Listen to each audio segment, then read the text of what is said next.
Hello everyone and welcome. In this video I'm going to walk you through how to check your host key on Zoom. How to check your host key in Zoom. So the first thing you're going to do is head over to zoom.us.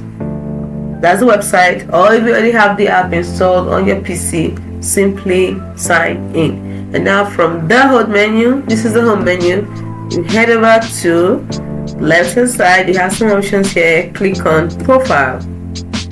We'll find our host key. Next thing, right side here, you scroll down until you get this is host key.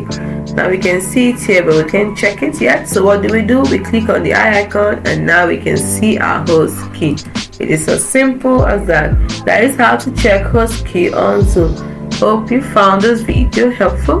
If you did, like and subscribe to the channel for more. Now let's see if we can edit our host key.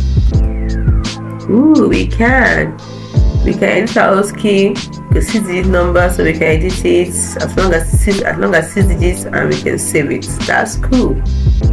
That's it.